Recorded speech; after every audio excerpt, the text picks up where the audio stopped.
Good evening. Thank you very much. Thank you all for coming this evening. It's a great pleasure for me to introduce this evening the writer Dinaw Mengestu, who will be reading tonight at International House as part of the Global Voices Author Night series. For over 80 years, International House public programs have advanced cross-cultural understanding and have provided Chicago's citizens, universities, cultural institutions, and community groups with meaningful engagement with master artists, scholars, leading figures from the world stage. The Global Voices Author Night series is a popular public book series with the International House Global Voices program and the Seminary Co-op bookstore. This Global Authors Night was generously co-sponsored by the University of Chicago Committee on Creative Writing and the University of Chicago Careers in Journalism, Arts, and Media. Dinaw Mengestu is the author of the critically acclaimed novels The Beautiful Things That Heaven Bears and How to Read the Air. He also is a journalist who has recently reported from Rwanda, Uganda, and Congo. His fiction and journalism have appeared in such publications as Granta, Harper's, Rolling Stone, The New Yorker, and The Wall Street Journal. He holds a BA from Georgetown University and an MFA from Columbia University's fiction program, and is the recipient of a 20 Under 40 award from The New Yorker, a 5 Under 35 award from the National Book Foundation. In 2012, he received the MacArthur Foundation Genius Grant. Dinaw Mengestu's most recent novel, All Our Names, published last month by Knopf to universal acclaim, follows 3 lives and 2 relationships, alternating settings between recently decolonized and now revolutionary Uganda and a small town in the American Midwest during the late 60s and early 70s. This intricately structured novel, at once a fable and an exquisite page-turner of a mystery, describes 2 very different love stories narrated in disarmingly controlled prose.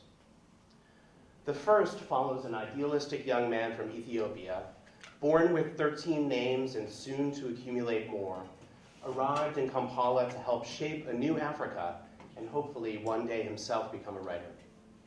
He idealizes his contemporary, Isaac, a charming, savvy, DIY revolutionary, eager to harness forces against the Ugandan dictatorship. While the second narrative thread follows the same would-be writer after he is forced to flee the conflict to the US, where Helen, the social worker assigned to his case, who has never traveled beyond St. Louis, falls in love with him. All Our Names is far from the expected tale of coming to America, and the novel both subverts readers' expectations of the immigrant story while enlarging the possibilities of the genre. The identities of Helen, Isaac, and the narrator with many names shift, intersect, echo one another, and conflate. Often, the characters' attempts to adapt to lived and witnessed circumstances they don't fully understand bear dark, tragic fruit, and yet the space to dream a better future is equally often maintained. Mengestu draws both results with unmistakable emotional honesty. Though these 3 characters may fall short in realizing the objects of their love as they confront hard truths of a present born from the past of others, the realities of power, war, displacement, and racism, Dinaw Mengestu, as a storyteller both generous to his characters and demanding of his readers, urges us to interrogate the silences that may give rise to these realities. In doing so, All Our Names raises urgent questions about both the possibilities and limitations of lives we project onto others and the lives of others that are grafted onto us. Please join me in welcoming Dinaw Mengestu.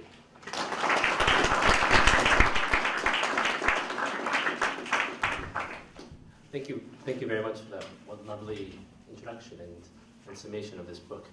You did forget that I grew up in Chicago, in the suburbs in Forest Park, and my dad used to own a little messenger delivery service not too far away from here. So when I was a kid, I'd oftentimes pass by the University of Chicago and spend lazy summer afternoons on this campus, imagining that someday I would be a student here, and then was too scared to apply. So, but it's a pleasure and honor to be back here. One of the things about this novel, before I read a few excerpts, is that it's, I've tended to think of it as the third and maybe sort of final part of what's been an ongoing conversation that began with my first novel, The Beautiful Things That Heaven Bears. And that story begins with a narrator who's been forced to leave his home in Ethiopia and has been living in the United States for 17 years and has never found a way of establishing his home, his place inside of this country. And my second novel kind of continued some of those themes from a slightly different perspective. And this novel was a way of kind of going backwards, actually, of sort of resetting the clock and seeing if I could tell a story that began in a moment that preceded all of the sort of political conflicts and violence that cast a lot of African migrants out of their countries. And so the novel really began to some degree with a sense of wanting to tell a story based on a certain point of optimism and hope in Africa's post-colonial history. And so the story begins with this young man, Isaac, or whose name later becomes Isaac, wanting to go to Kampala to see if he can join in on this sort of spirit of hope and possibilities that are going on across the continent in this particular moment. And once that narrative began to set itself into motion, I realized that there was always another half of my life that always seems to make its way into my narratives, and that's always, of course, the story of what happens inside of America. Since I do feel like I am very much a product of both of these cultural spaces, as much a part of Ethiopia as, of course, I am a part of this country. And so inevitably your work tries to find a way of merging these seemingly disparate halves of your identity. And if in the past those seemingly disparate halves have been born out of a sense of rupture, out of what happens when people lose their homes, this novel takes what I think of as being a slightly different approach. Rather than trying to set my characters in motion after they've lost something, I want to see what happens when they've not only lost something, but when they begin to come together as a result of that loss. And so the other half of this novel is very much indebted to a very sort of American experience. It's narrated by an American woman named Helen. And Helen's voice for me was a way of trying to tell the other half of that quote-unquote immigrant narrative. It's a category that I always find very problematic. But it was a way of talking about what happens not only from the point of view of the person who leaves their home, but also what happens to the people that are obliged, whether they want to or not, to accept these new people into their communities. Whether they do so willingly or not becomes part of the problem. But it was a chance to sort of show how this conversation of migration is very much a dialogue, and that there's a sort of dynamic element that we need to consider when we think about the stories of migration, that it's not just about people who lose their homes, but people who build new homes and build new communities. And by doing so, I think, kind of enlarge and expand our definition of what our American identities are or possibly can be. So tonight I wanted to read from two sections from both of these different narrative voices. The first passage that I wanted to read from is from Helen's voice. And Helen is a social worker in a small town in the Midwest named Laurel.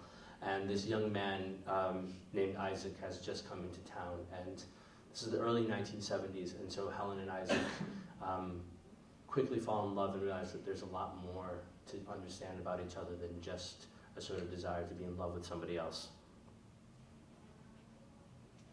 I knew my time with Isaac was temporary. His visa granted him 1 year, and we never discussed the possibility of extending it.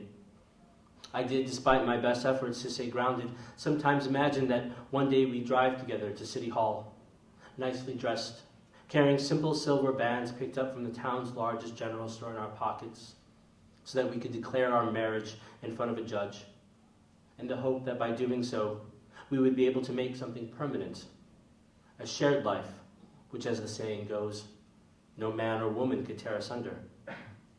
I imagined us living on a large farm far away from any town or family, with only chickens and acres of corn for company. How would you feel about living on a farm, I asked Isaac. That depends, he said. Are you there with me? Maybe if you were good, I'd come visit you on the weekends. When it came to more domestic fantasies, however, we fell apart. The distance between what we had and what we wanted was too obvious if we dreamed close to home. I remember taking him to the post office once so he could mail a letter to his mother. While we stood in line to buy stamps, I asked him what her name was. He looked up as if he no longer knew the answer to that question, or had lost the right to answer it. Her name doesn't matter, he said. Everyone only calls her Imaye. It means mother. When we reached the teller, Isaac handed me the envelope.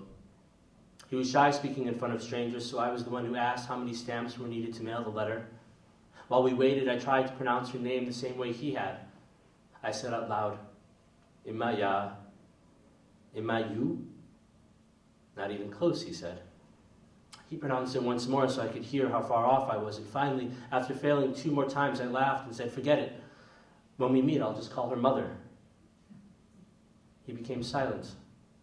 What I had said bothered him.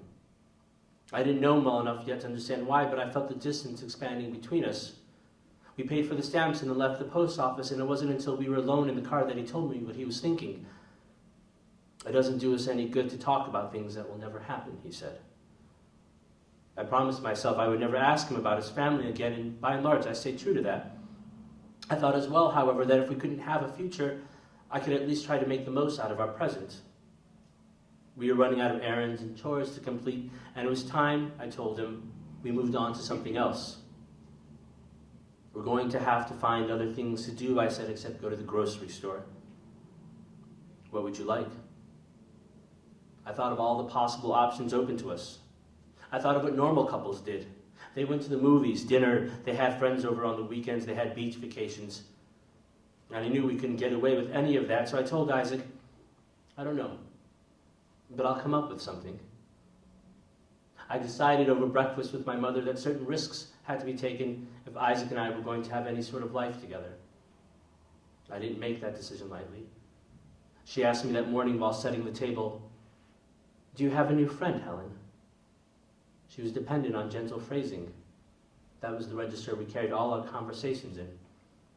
Would you like to help me with the shopping this weekend, Helen? Do you think it's time we change the curtains in the living room, Helen? I always responded in kind. No one that I know of, I said, but I promised to keep looking. The last time she had asked that question was shortly after I began working with David.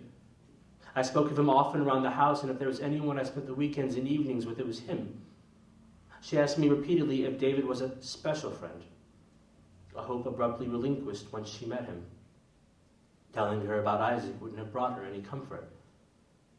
David was the only one who suspected, and even he was quietly alarmed by the suggestion. When we were alone in his office, he said, I hope you know what you're doing with your Dickens. It wasn't a reproach. I had the feeling he found saying those words embarrassing. I nodded and tried to make it all seem lighthearted. Of course I know, I said. I'm a professional at this. We weren't divided like the South and had nothing to do with any of the large cities in the North. We were exactly what geography had made us. Middle of the road. Never bitterly segregated, but with lines dividing black from white all over town. Whether in neighborhoods, churches, schools, or parks. We lived semi-peacefully apart, like a married couple in separate wings of a large house. That was the image I had in mind during breakfast when I decided something different had to be done. Change. It seemed to be everywhere except Laurel. I set my sights low. Incremental progress was my philosophy. We didn't have to be heroes. There had been enough of those already, and in many ways, I reasoned, Isaac and I had already picked up the fight. We just hadn't known that was what we were doing. I made a list of all the places we had gone to in the 3 months since we'd met. The grocery store, the mall, post office, bank, Goodwill. I thought of them while sitting at my desk and tried to remember if any obvious signs of affection had passed between us. I came up with a crude value system to measure each trip by. 1. Shopping for food. After sex and children, what could be more intimate in America than choosing what kind of meat to cook? The grocery store was the first place in our town that I knew for certain we had conquered. We went once, sometimes twice a week. We laughed in the aisles, took turns pushing the cart. I gave Isaac cooking lessons at the meat counter. Those were all important victories. 2. The post office. I had to admit that it had been a terrible loss. And because it was a government office, I felt I had to weigh the defeat a bit more. One post office defeat was the equivalent of 2 grocery store victories. Mail was dangerous. Personal letters especially. They pointed to great distances and old, mysterious lives I knew nothing about. There were tellers instead of clerks. Forms that had to be filled. It would be difficult, if not impossible, to win in a place like that. 3, anything else that was related to shopping. Furniture, plates, cutlery. We had chosen all that together, right under the skeptical eye of the clerks. Had Isaac and I touched each other once, I would have said we dealt an important blow against segregation, but I had to be honest. I knew we had never touched except by accident, so I had to temper the victory with the knowledge that we could have done better. What I needed next were new targets. The first one that came to mind was the most obvious, and I couldn't believe I hadn't thought of it before. A week after our defeat at the post office, I called Isaac and said I wanted to take him out to lunch. To lunch. Yes, I said, for lunch. I'm tired of eating at my desk alone. I chose the same diner my father had gone to every morning, and where as a child I joined him on Saturday afternoons. It was the only place in Laurel that I associated exclusively with him. I had been going there for years and on my own and with friends, co-workers. But those other occasions were mere intrusions on the central event. A semi-regular father-daughter lunch that had lasted for 2 years, and that had ended in one of those booths with my father promising to visit me every week once he moved out. A month went by before I saw him again. I stopped worrying, and then with more time caring if he returned. Gradually my memories of him were distilled into a single fluid image of a man confined to a booth with thick black sideburns and occasionally a soft mustache that moved when he spoke, which wasn't often. The diner was never officially segregated, but I couldn't remember anyone who wasn't white eating there. In this case, it was etiquette and not a sign that served as the cover for our division.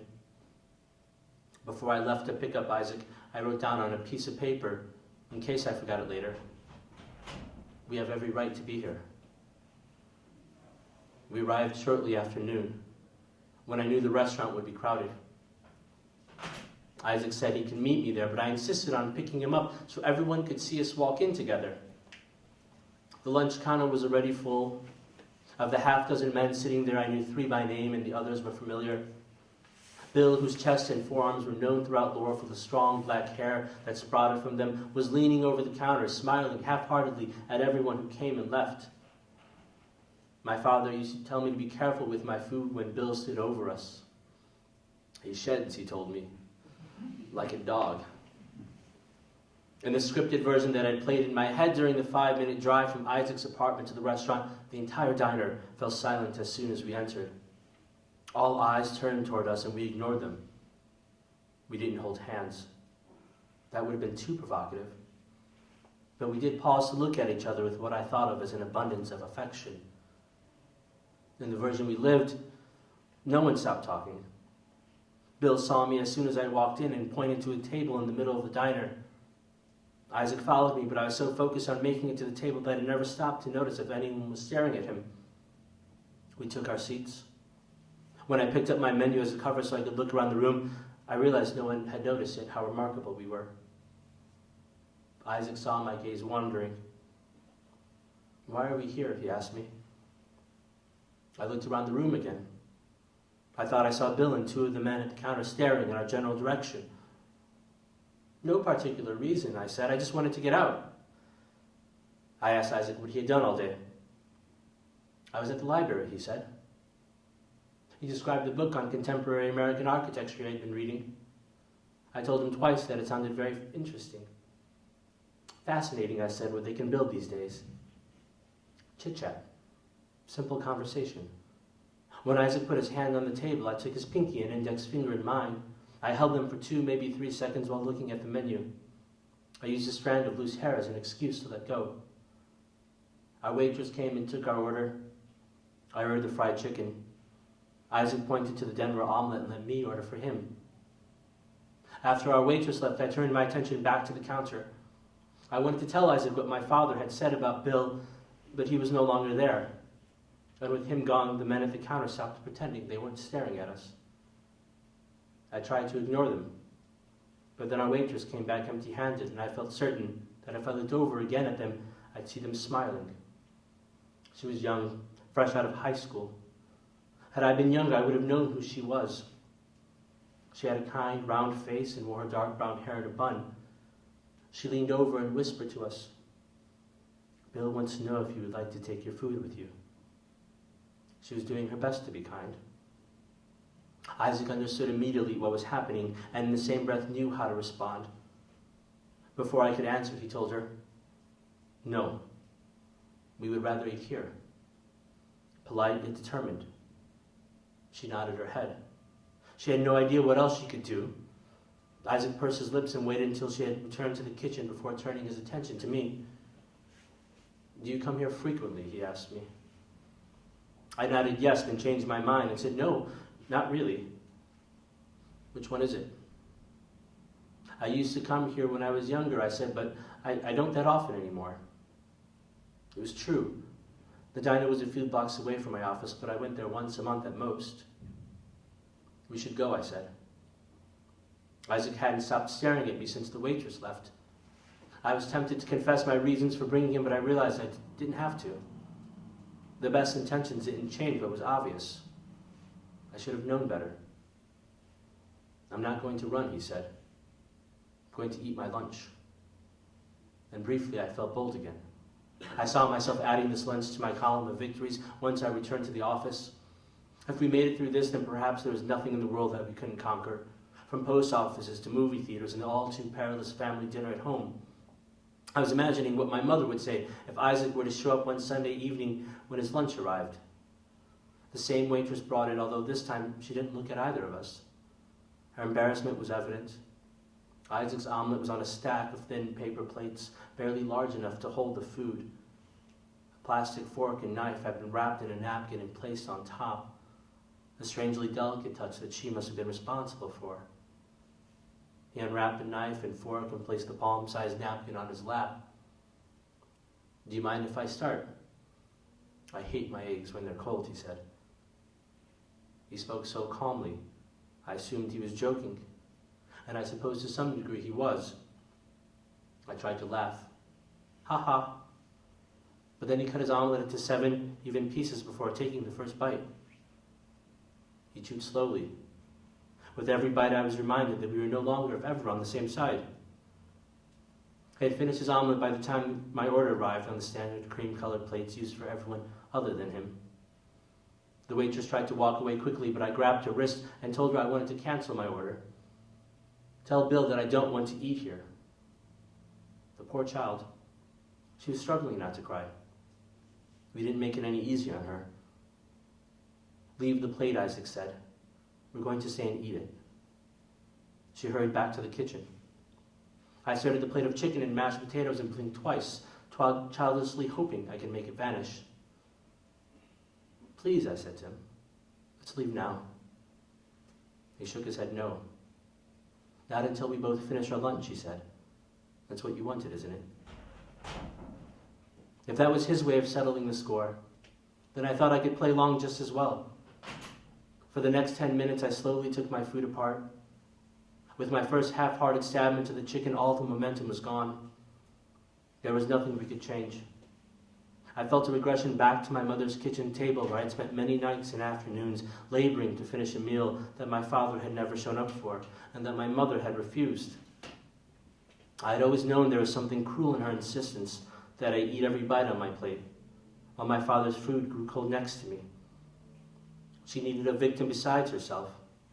And when I finally looked up at Isaac after a few minutes and saw him smiling at me, I knew there was something slightly cruel lurking in his gaze. I was too busy creating a new story to linger on that thought, though. And in this story, Isaac and I were still heroes. The fact that we chose to sit there and linger when every part of me wanted to run was proof of the sacrifices we were willing to make. When we left the restaurant and were back in the car, he said to me, "Now you know. This is how they break you, slowly, in pieces." And this next very, very brief section that I'm going to read is from the other half of the narrative. It takes place a little bit later on in the story.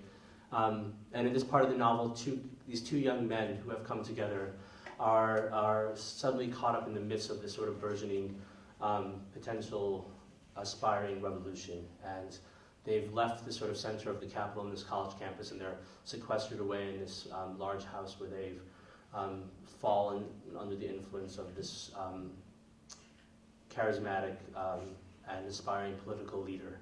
And so these men are, Isaac and his friend are sitting inside of the courtyard of this house late one evening, and this part of the novel takes place there. It was 2 weeks since the government had started cutting off the streetlights after midnight, but I'd never noticed until then how complete the blackness was. Looking out at the Capitol from our secluded corner reminded me of a story my father had told me about a city that disappeared each night once the last inhabitant fell asleep.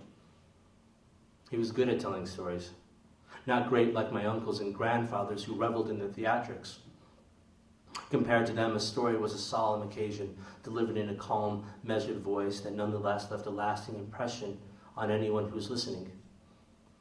My father told me the story about the city that disappeared at night shortly after I developed a sudden, irrational fear of the dark. I must have been 10 or 11 at the time, old enough to have known better than to be afraid of something so common and simple as the end of the day, and well past the age of bedtime stories. But for the first few nights of my terror, my father indulged me. He told me one night about countries thousands of miles to the north of us where months went by without the sun setting, hoping I would find comfort in knowing that the world didn't end simply because the lights went out in our village. According to my father, the city in this story was once a real place. I'm not inventing this for you, he said. Everything I tell you is true. I believed him in that semi-conscious way that children have of dismissing reality in the hope of finding something better. For hundreds of years, my father said, that city existed as long as one person lived each night. In the beginning, everyone kept some part of the city alive in their dreams. People dreamed of their gardens, the flowers they had planted that they hoped would bloom in the spring, or the onions that were still not ripe enough to eat. They dreamed of their neighbors' houses, which in most cases they believed was nicer than their own, or the streets they walked to work on every day, or if they didn't have a job, then of the cafe where they spent hours drinking tea. It didn't matter what they dreamed of as long as they kept one image alive just for themselves, and in many cases they passed that image on to their children, who would inherit their house, or attend the same school, or work in the same office. After many years, though, people grew tired of having to dream the same image night after night. They complained. They bickered and fought amongst themselves about whether they shouldn't abandon the city altogether. They held meetings, and each time more people refused to carry the burden of keeping the city alive in their dreams. Let someone else dream of my street, my house, the park, the intersection where traffic is terrible because all the roads lead one way, they said. And for a time there was enough people willing to take on the extra responsibility. There was always someone who said, okay, I will take that dream and make it my own.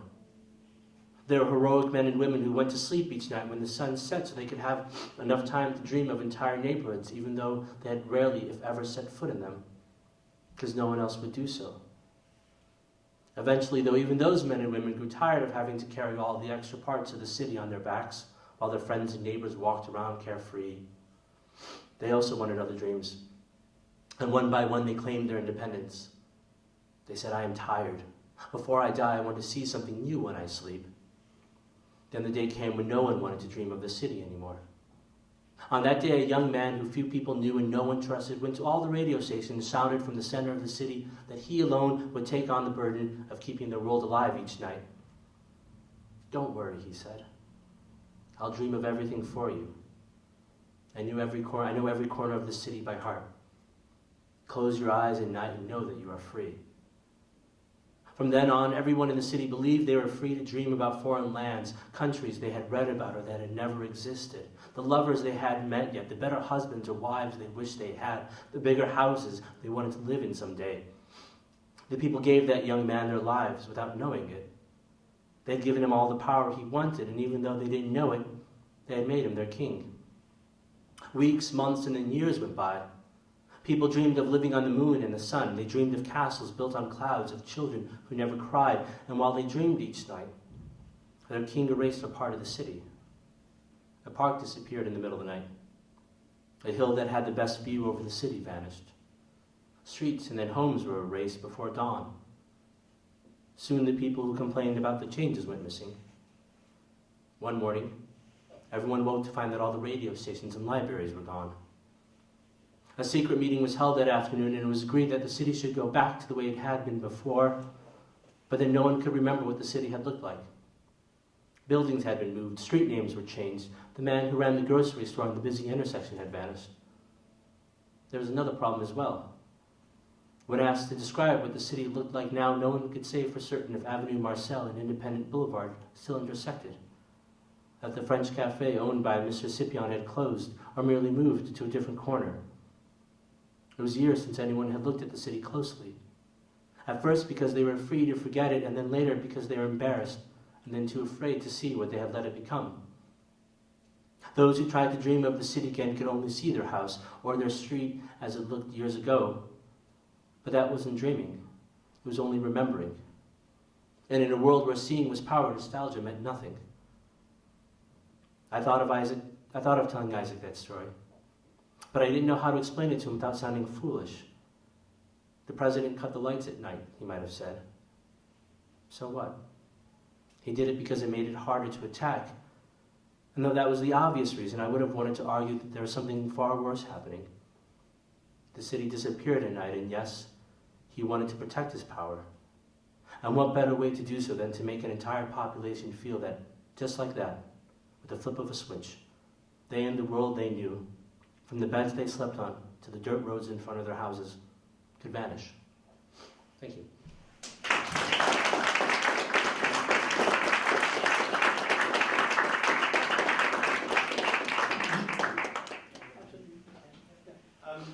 Thank you very much. Fantastic. So let's open up the floor for Q&A. Any questions that people might have? Well, let me start off with one. So there were many, many things which were very impressive to me about the book. I mean, the structure, the way, for example, I mean, in the diner scene, the way that the dynamics of race, the dynamics between the two of them were just so exquisitely dramatized through the food and the actual kind of action in the diner. The depth of the characters, the way that you were able to do similar things with scenes in Kampala, describing complex political situations without actually, giving a kind of history lesson or something like that. You talked in the beginning about, this is, I guess, a question about process and the process of your writing, but you talked at the beginning about how this is kind of a third in a trilogy and kind of going back for you in a sense to a more hopeful time. My question is, how did the book begin for you as a writer? I mean, to begin with images, scenes, characters, a combination of things. So maybe if you could just talk a little bit about that. In its very early stages, it was really a larger cast of friends on a college campus that I hadn't quite decided where it would be. I always had McCarry University somewhere in the back of my mind, but it was really predicated on this idea that there were these young men who were taking on new names, and by taking on new names, they were sort of imagining new futures and new possibilities for themselves. Because to some degree, that is kind of what happens when you have this sort of radical break in history, right? When you sort of bring an end to the end of colonialism, you sort of allow for the fact that there's a whole new possible world opening up. And especially, I think young people are sort of open to that possibility, and adopting these names of revolutionary leaders and figures was one way for them to sort of claim their potential ownership, not only over their countries, but over the future that was sort of unfolding before them. And so I really thought that the story would sort of kind of perhaps just entirely concentrated itself on there.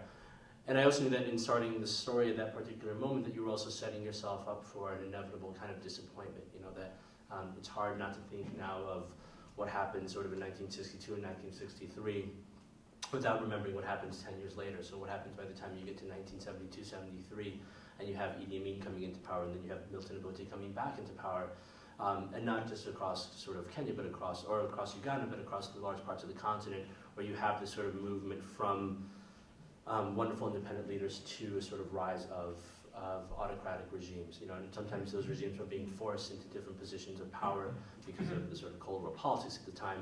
But you do have the sense of people feeling, I think, slightly frustrated that the sort of ideals of independence had sort of failed them. Ngugi wa Thiong'o has this argument that there was no post-colonial era, that it really just became a form of neo-colonialism, that all we've done is sort of cast off the throes of colonial government, but we're still left with all the institutions.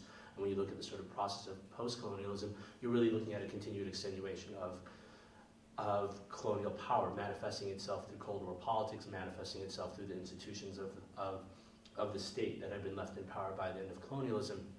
So I knew that there was going to be an attenuating sort of anxiety and frustration and disappointment, and that at some point in time the novel would have to make its movement towards that, and that its progress was going to be one of sort of birth of optimism, sort of, and then the sort of frustration and violence that comes in that wake. At the same time, once that began to take shape, I realized that also I was thinking very closely about America at the same time, and the fact that 1962 or 1963, you're also looking at some of the high points of the civil rights movement, and you have the sort of March on Washington, and you have again this sort of sense of independence and freedom and liberation happening across this country as well for African Americans, and that these two narratives share a lot more in common. If you can sort of press them up together, not that they're sort of the same narrative by any means, but that they're that it's sort of silly to think of them as somehow radically opposite, or to not think of them in the same moments of time, especially since they are occurring in the same periods of time. And then, of course, after the sort of March on Washington and the Civil Rights era and the legislation passed, I think there was also a sense of frustration that for all the sort of political rights that had been granted, that the civil rights movement had, and was perhaps impossible to complete all of those things because the process was much longer. The sort of removal of deeply entrenched racism and segregation in this country wasn't going to end as quickly as that. And then, of course, then you have the death of Martin Luther King, Robert Kennedy, the riots that followed those deaths, and a sort of entrenchment of, and a sort of recognition of the profound economic divide still facing this country in terms of race and class. So the novel then these narratives began to merge really quickly. So then I realized that if you're going to tell the story of a diner scene with Helen, once she became a character, that there you have a moment of racial discrimination. And then at the same time, earlier in the novel, there's another scene on a cafe in Kampala where you have these two young men who are also being discriminated against, not because of the color of their skin, but because of their class, because that they are young men who aspire to be college students in this sort of capital city, but they're very poor. They're not going to actually become college students, and they realize that wealth inside of this country has become concentrated in a handful of privileged elites, and that they are left outside of that system of power. And so once those two voices began to go into play, it became this sort of conversation. Isaac would tell his story about his time in Kampala in the early 1970s, and then Helen's voice would step in and tell her story with her relationship with this man named Isaac in Laurel in the Midwest. And those two stories began to converge, and they began to talk to one another in ways that I hadn't planned or could map out. And another thing that that struck me is all the politics that you just talked about is in the book somehow, but the story is entirely driven by the stories, the characters, and there's this sort of kind of famous allergy that American readers have to politics and things like that. So as a writer, I think sometimes when you're taking on these big subjects, you might wonder how you're going to weave that in, without frightening away some of these readers who might not like their politics given to them, in such an overt way. So maybe if you could just talk about how conscious you were of, a readership understanding that, or if the characters in the story simply took over, and then some of the thoughts that you articulated kind of faded into the background, and maybe who some of your models are for this kind of political writing that isn't that maybe is dramatized in more of the character in the story. Yeah, I'm very happy with the sort of the fact that this novel does have a strong sort of political basis. I feel like a very political character. I think it's hard to not think of yourself that way in many ways. At the same time, the story is at its. You have to do that terrible thing where you reduce the story. It's also very much a series of love stories. So there are all the sort of political concerns exist purely because they're reduced down to the lives of the way these politics affect these characters. By no means is there ever sort of a political philosophy or didacticism happening inside of the novel, because that's not what interests you. What you are interested in is how politics on a sort of largest scale shape and define our private lives. And so when you begin to think about how does sort of racial politics affect people, well, one way of showing that is you bring it down to the story of a couple, of two people coming together, and you can show that there has been progress made, but suddenly when you bring it to the level of an interracial relationship, you realize those problems are actually much more deeply entrenched than people are willing to acknowledge, that these things aren't resolved so quickly or so simply. And also, a lot of this book, almost all the book was written while I was living in France, And I think there was probably in the back of my mind a certain liberty that came with that, because no one outside of this country has this anxiety about the sort of mix of politics and literature. Everyone else in the world expects writers to have some sense of engagement. What they don't expect writers to have is a sort of like, I'm a liberal, or I'm a Democrat, or I'm a Republican. That's the sort of the propaganda politics. That's the sort of who you vote for doesn't define how you should write. But having and not shying away from certain forms of recognizing that our lives are also deeply affected by the political situations in which we live in, that I think most writers outside of this country feel deeply attached to, and feel like it's they have to recognize that they can't shy away from that it's an inevitable part of any sort of form of human discourse. If you want to talk about the human life or the human experience, the human narrative, in order to do so, you have to put ourselves into motion in a political construct, right? We don't live in vacuums. Even if we live in a very beautiful rural town in Connecticut, there's somebody, who's going to disturb that by their political actions. And I think, again, one of the probably bigger influences while writing this was there's a Sudanese writer, Tayyip Salah, wrote a book called Season of Migration to the North, which I'd read before, which I read repeatedly while writing this novel, which is sort of deeply important to me. Also, I would sometimes forget, but Camus was actually sort of enormously important to me. He has this sort of wonderful essay called Create Dangerously, where he argues that one thing that writers cannot do is they can't turn to the constellations, I think is his phrase, while the rest of humanity is suffering. They sort of turn to the constellations as sort of an avoidance of this sort of suffering of mankind. And at the same time, the writers can't be obliged to create some form of politically didactic narrative that really the only thing you can do is acknowledge the world as it is and then try to find some refuge in beauty. And then beauty becomes the way of addressing the sort of politics of our lives while still avoiding the simple reduction of trying to just tell a political narrative. And that, in fact, perhaps concerning yourself with politics becomes an occasion to raise the aesthetic measure of your text, right? So if you're writing about, if you're concerned with political issues, that perhaps that sets a higher pressure on a text to make sure that it merits, that it works as an aesthetic product as well, that the aesthetics become a way of both writing something perhaps more beautiful than you might tend to want to do, but also a way of allowing those politics to work their way in. That's great, thank you. So this kind of follows on Jason's question about how you write a political novel that's a novel, yeah, first and foremost. And one thing that struck me in the first passage, the Helen passage, was the way that you handled minor characters, kind of peripheral characters, and detail. So the waitress who has a kind of round, kind face and doesn't want to really participate in the racism and kind of shows her non-participation by putting a little plastic fork wrapped in a napkin on top of the omelet, right? And those kinds of things kind of complicate, a kind of simple politics, right? Yeah. Because they're not surrounded by enemies and villains, right? Yeah, there's nobody burning a cross while they're sitting there having lunch, right? Right, yeah. And so I just wonder if you could talk a little bit about,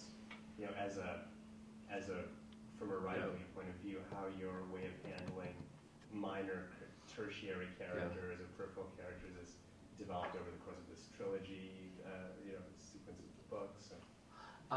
Yeah, I think that's because also one of the things that you worry about again, of course, is always the sense that you're making things too easy when you take on those sort of like political issues or moments or things like that you're going to make it too clearly much a question of here's the sort of good and here's the bad. When in fact, like in that situation, those little minor characters were so essential to the movement of that scene because they cast these, they cast Helen and Isaac into a slightly broader net, but two, they allow you to see how the fact that everyone is uncomfortable with this, right? Everyone is sort of anguished in this moment, not just the two of them, but Bill, who owns this sort of diner, who's a very minor character who actually walks away from the scene and steps outside of it because he doesn't know how to engage in it. He knows this woman, he knows that her, and yet you know that by moving himself outside of it, that he's also not, he's both participating in it and trying not to participate in it. That there's no overt language, there's no words being used here, right? It's always all the gestures are the ones that are sort of communicating the complexity of what's happening there, so you're not casting characters as purely good or evil. You know that they're doing things that they are morally culpable for, right? But they're not purely bad or good men or women as a result of that. So the gesture of the sort of wrapping the napkins, wrapping the silverware in the napkins, and the fact that Isaac himself is he's not innocent in that scene at all. He's forcing this person to sit there and be very uncomfortable with him because he wants to know that whatever she thinks that the only way for this experience to have any meaning is for her to participate in it with him and to walk away from it, which would be what she would want to do, would allow them both off the hook, right? That would be a sort of easier moment for them, but by forcing her to stay there, by saying you have to sort of bear this with me, that's the only way you're going to understand what I mean by this is how they break you, is for you to feel slightly broken yourself. That's a very necessary and slightly cruel gesture as well. So I think part of it is just always this idea of trying not to let any one character fail or succeed completely, right? I think we always operate in shades of gray, and that's pretty much where literature occupies its most meaningful ground, is trying to show how we do our best and oftentimes fail to do our best. And over the course of the 3 novels, I think a lot of it has become, and it's not the first time that I've tried to sort of look at the sort of the ways in which race and class serve as very problematic dividing lines in our culture and in our society. And the way to always try to do that is figure out how we do those things without using language. Because oftentimes I feel like those are the moments that we are at our most vulnerable, and when we sort of commit our sort of greatest crimes is not when we're sort of oftentimes saying the most overt things, but when we fail to know the right gesture. And it's those gestures that sort of are left unspoken that create the greatest division sometimes, right? Because we let them pass so quietly, we let them pass so easily, we let our anxieties, our frustrations, our disappointments sort of permeate the way we behave towards one another. And so that's been sort of something that I think that's been slowly developing over the course of all 3 books. And as you get a little bit older, you feel like you can expand that cast of characters a little bit wider, I hope, and make the scenes a little bit more nuanced. But thanks very much for coming and speaking and reading your new book. I read How to Read the Air, and I enjoyed it very much. My question, 2 parts. You touched on the first a little bit, I think, but I'm going to go back to it. It is, do you think that American readers are less hospitable to novels that predominantly have foreign-born characters, are set in foreign cities and countries than European or African, non-American readerships? And if you think that's true, why do you think that is? I think it'd probably be slightly foolish to say that wasn't somewhat true, one, there aren't that many American readers out there, so I think we're dealing with a fairly limited pool. And I think most of the time people read with great intent, but also sometimes I think people oftentimes read for things that are very sort of familiar, and oftentimes it's not that people are actively discriminating against narratives that are unfamiliar to them, but because we lean towards the gestures, we lean towards narratives that we think bear echoes to our own lives. And one of the things I was saying earlier, that one of the frustrations of the sort of micromanagement of our literary culture into sort of like ethnic topographies, it seems to sort of allow that to happen. It's a way of sort of making them more and more permissible by saying, well, if you're Chinese American, you really want a sort of good Chinese American narrative, you can go read Yi Young Lee, and now you've got that story for you. And if you're sort of Peruvian American and you want to have access to that, and there's somebody like Daniel Alarcón, or if you're African American, you can go read Edward P. Jones. And we began to sort of faction off our culture into different types of narratives, rather than realizing, like, there's a great Haitian writer named Daniel Leferrier. He wrote a novel called Je suis un écrivain japonais. I'm a Japanese writer. He's a black Haitian writer. There's no way he's a Japanese writer. And part of what he was arguing with that book is, like, when growing up in Haiti, when I read Balzac, when I read Dostoevsky, when I read Tolstoy, when I read Shakespeare, every time I sat down and opened one of those books, all of those guys were Haitian to me. And I think that's the sort of more generous way of reading, that we're not reading because we're trying to figure out not that reading can't give us windows into other people's cultures and societies, but that allows us to reimagine our lives in many, many more complex ways. And that when you read, you step beyond the sort of very thin cultural veil that we all sort of are entrapped by, and you can step into something much more universal. So I do think that sometimes people isolate themselves and they forget the possibility that reading offers them when they read beyond the known world that they live in. Whether or not Americans do that more than others, I wouldn't say that, actually. The French have this terribly difficult thing called francophone literature, which is just bizarre, right? Because these are men and women writing in French, but they're not French. They are Francophone because they come from other cultures, because their skin is black or brown, even though they may have been born and raised in France their whole lives. So and they will read those narratives, right? But they're reading them not as a product of French literature, but as somehow like a sort of secondary bastard child of that literary culture. So they may buy the books, but there's still something very problematic about how they do that. I think we, in this country, do some of that, definitely to some degree. But I tend to think that you keep a certain faithful optimism that we have greater possibilities in that. What was your motivation for writing this book? Just tons of money. the film script that's made. Yeah, no, it's amazing. Like, I'm gonna make from all of you buy like 1,000 copies today. It'll be great. It'll be set. It's for the same motivation that's compelled all the books. It's the only thing that I've really ever thought about doing. All three novels, one story's always begun before the other one's been finished. So before my first novel was finished, How to Read the Air had begun, and before How to Read the Air, my second novel was finished. This one had already sort of worked its way into life.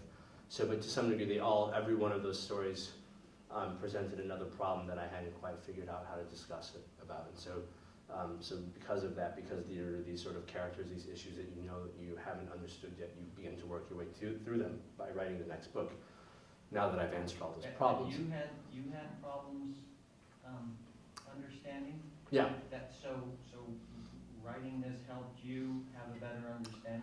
No, it's just more that you're posed with a certain question, like, right? Like, so why, and I can't say there was one singular question for this novel, but it was sort of like, what was it like before all of these sort of problems began? I mean, to some degree, that was the most basic question that I sort of had, like, right, like why, what was happening in Africa before a lot of these sort of political problems that began after independence, and how did people sort of feel, and how can that narrative not feel so alien to somebody growing up here in the United States? So that was, there's some formulation of that question was working its way through my head for a very, very long time. It's the same way that my first novel tries to present the story of like what happens when an Ethiopian what happens when someone who's been living in this country for 17 years and doesn't feel like they belong here. How do you sort of depict that in a narrative form? And then so you try to write a novel to answer that because you don't understand it to some degree. You're trying to figure out what those stories mean.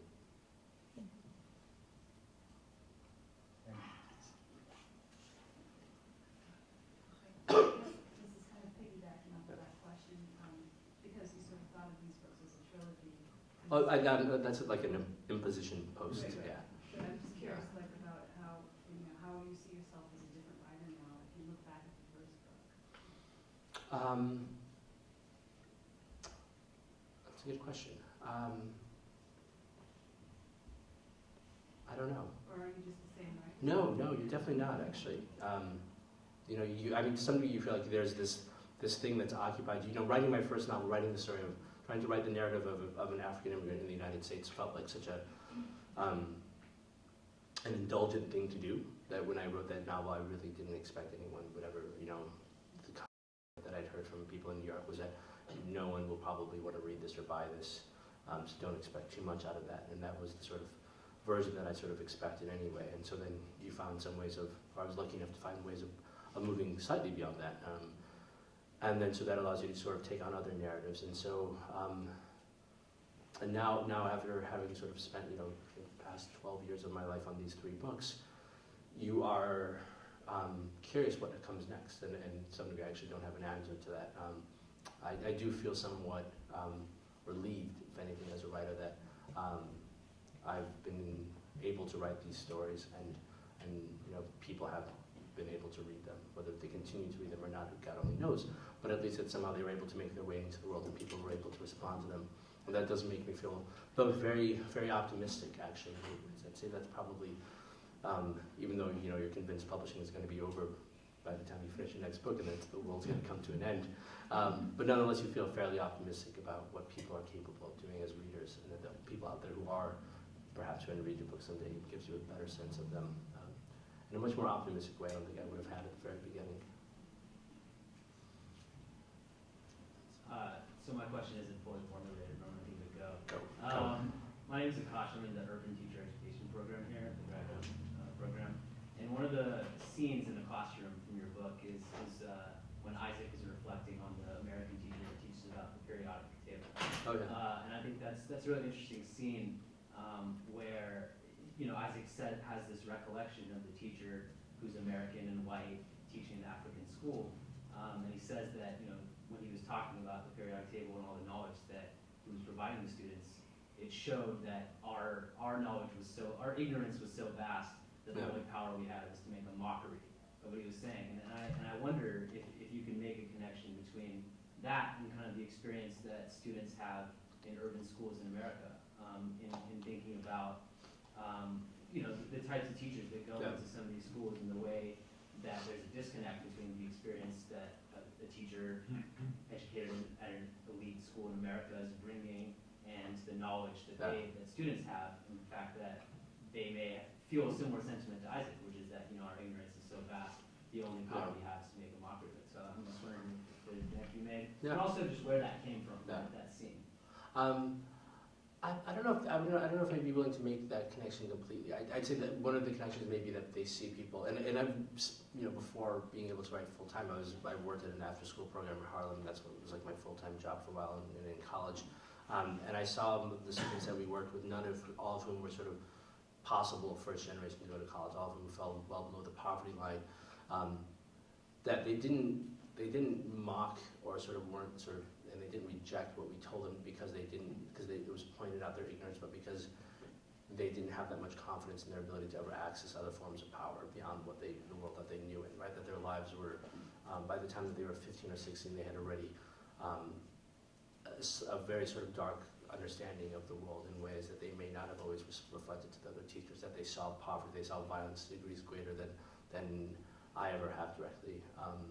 And they knew that these forms of sort of knowledge weren't necessarily going to be the ones that were going to help them endure day to day. Like they weren't going to be the ones that sort of accessed them or gave them other means out, even though they knew technically that might be the case. But they had to contend with 1,000 things more pressing, more urgent on a day-to-day basis, that to sort of remind themselves that like this, knowing the periodic table might be the thing that helps you sort of graduate high school and go to college.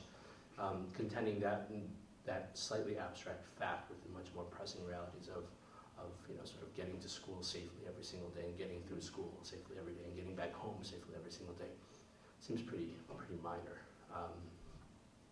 And where did that story come from? I sort of made it up. No, I mean, that's both true and not true. I've spent a lot of time in refugee camps and IDP camps in Africa, and with sort of young, aspiring, like rebel kids, basically, kids who were 15 or 16 to 17, who were all armed and fighting in different conflicts. And what I saw from them was a profound desire to sort of want to go to school. That was always the most insistent thing every single one of them said. And at the same time, every one of them said that they also realized quietly after longer conversations that they were probably never ever going to get to school. That those things those windows, those opportunities were already shut off to them and closed down. Like their lives had already been taken over by violence and by war. And so as a result, like they would mock us definitely. I guess the sort of journalists sitting with them, they would sort of be playful and protective and incredibly generous and at the same time combative to a certain degree. And combative not only about us, but about the world that we came from and our ability to understand or engage with them in any meaningful way for very, very good reason. Because our lives were so radically, you can spend as much time as you want in an IDP camp or in a refugee camp. You know you're going home at the end of the day. The young people that you're talking to know you're going home at the end of the day. So that does place a certain difference on how they see you and how they see the things that you tell them. So I'd say that's always, more than anything, that was probably some of the more formative ideas that shaped the way these characters negotiate that political violent landscape in the novel. I was wondering if you could speak to your decision to structure the novel as two first-person narratives versus like a omniscient narrative, or just one, like say, this Isaac's first-person narration. And do you think the book or the story is more of Isaac's or more of Helen's, or do you think it's an equal split? I definitely think of it as an equal split. It's always fun when you sort of read reviews because one person's like, I love Helen's voice. And the next person's like, I hate Isaac's voice. I love, and then, which is great. That's sort of what you sort of want. You know, everyone should be able to hate both voices, hate the novel, whatever. You have the right to do that as well. But that different readers sort of attach different things to the different voices in the novel. And that's one of the great things about reading, right? That every character finds ways of, or every reader finds ways of reflecting themselves into the text. For me, though, personally, I'd say that the novel feels very much like it belongs. Maybe that's not true. Sometimes I have to. Maybe it might belong a little bit more to Isaac. Probably does, actually, if I'm going to be honest. He has more pages, definitely. But the novel wouldn't exist without Helen's voice either. I'd say the reason why I was always because I tend to like the first person, and because the stories, both narratives began very much with the character sort of introducing themselves to me, and when they introduced themselves to me, it was always with a very sort of clear voice, and Helen's voice in particular came much more clearly, much more quicker than Isaac's voice. Isaac's voice had to navigate larger, sort of more complex terrain where I needed him to have his voice sort of. He's telling this from a slightly older period in his life as well, so he's looking back and he's narrating this from not the point of view of a young man in his early 20s, but someone who's gone through a large set of experiences and has acquired his grasp of language by basically reading a lot of Victorian novels, and so the novel needed to remain somewhat faithful to that voice and to the experiences of that voice. Whereas Helen comes from a much more sort of familiar background, somebody who comes from the Midwest. I was raised here in Chicago, in Peoria, Illinois. It wasn't that hard to imagine what a voice like that sounds like. And once she introduced herself really quickly, and she had to sort of exist as a first-person narrative. And two, because I've never been able to write a linear structure. None of my novels have an A to sort of like you begin at A and you end at Z. They always are very circular in their narrative forms, and has always been very essential to ways I like to play with memory, and the way one part of our past is always sort of in conversation with who we are in the very present moments. And so Isaac and Helen, they are very much in conversation with each other.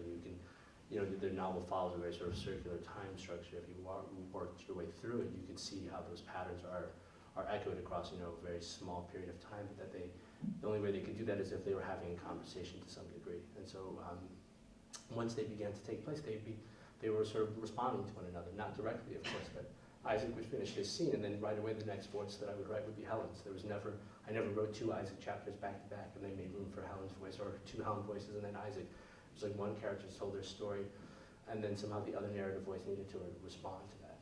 Sometimes to agree, sometimes to disagree. Other questions? I'd like to ask one more. So this is kind of a corollary to the notion of the kind of non-didacticism of the characters, the kind of gray area where literature exists. The role of ambiguity in the two relationships between Isaac and the person who would become Isaac, and between Isaac and Helen. So I'm less interested in sort of like what's the real story or like the kind of lurid details, but ambiguity both as this place, this kind of gray area where literature exists, and the aesthetic beauty of it between Isaac and the man who would become Isaac, but also as a kind of narrative strategy to keep the reader turning the pages. The ambiguity in the first relationship is when I think starts to develop a little bit more after the scene where the man who would become Isaac buys the wrong newspaper, gets beat up.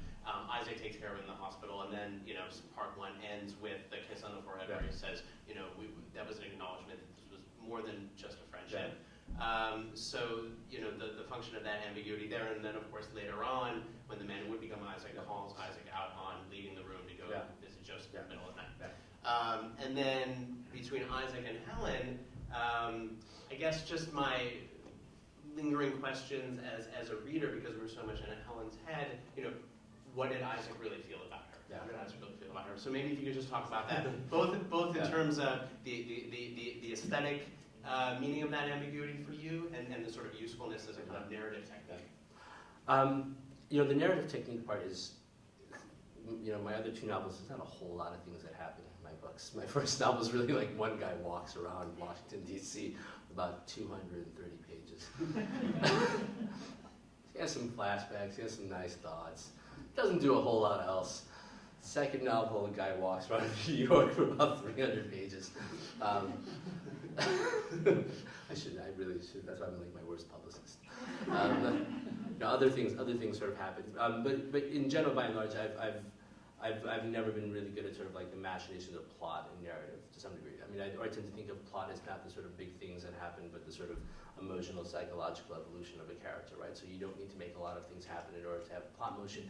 You just need to have a character transform emotionally, right? They need to move to some other place at the beginning of a novel so the reader feels like they've worked their way through some journey, through some emotional journey that to me is more interesting than the sort of big kabooms of other sort of types of narrative. And in this novel, there was, I don't know how deliberate it was, but I was, that ambiguity works as a way of sort of propelling the reader further. Like this novel does have a little bit more space for tension, for narrative, for other forms of narrative tension than my other stories sort of did. There's a curiosity and hopefully a sense of suspense as to what is happening with these characters and where are they going to end up. And some of those questions aren't really resolved until the very end, unless you read some of the book reviews where people sometimes give all of that away in a few strange cases. So part of that was to kind of see if I could create a story that offered other benefits to the reader, right? So not only do you have hopefully the sort of emotional, psychological engagement, but that you're also turning the pages, that you're sort of, having a certain amount of, I wouldn't say fun, because it is kind of dark, but that you are feeling the sort of suspense of life to some degree. And then there are these sort of, there's sort of three love stories that are happening inside of this novel to some degree. There's Isaac and Helen, and then there's these two young men who are friends. And then there's this sort of other, one of the not Isaac character, who is having sort of a very quiet, very discreet relationship with this man, Joseph, who is a very important political figure in the novel. And part of that was really kind of talking about, like, here you have an interracial relationship that is sort of deeply challenged and under threat, and here you have a relationship between these two men in Uganda, and there's a very deliberate choice for that as well, given the government's current policies towards that, of two political men who are sort of responsible for some acts of violence, but also when you kind of take them down as human beings, you see that they're also men who are capable of great amounts of love, and that love is expressed between them in the most quiet, off-statement manner possible, because that would be the only way in which it could possibly exist in the country at that time, or in this time period as well.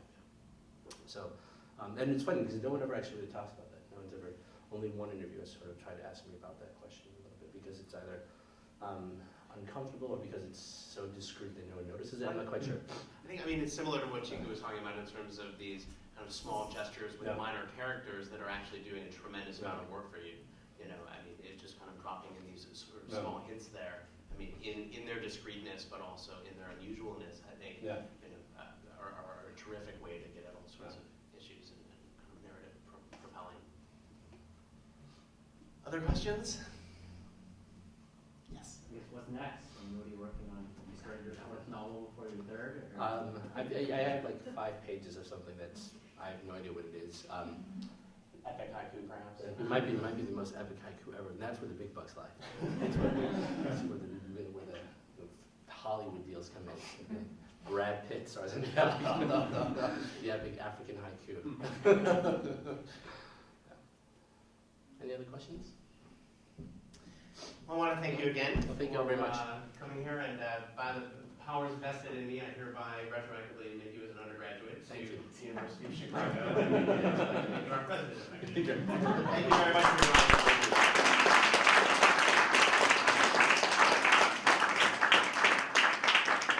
So, Dinaw has graciously agreed to join us for a reception and a book signing downstairs. So for all of you who haven't had the opportunity to buy a book yet, and would like Dinaw to sign it for you, we'd be more than happy to. So please come and join us downstairs, even if you can't buy a book. Hit up your friend for a few bucks and loan some money to you. Buy a book, and we'll just have a few drinks and some more informal conversations. So thank you very much again for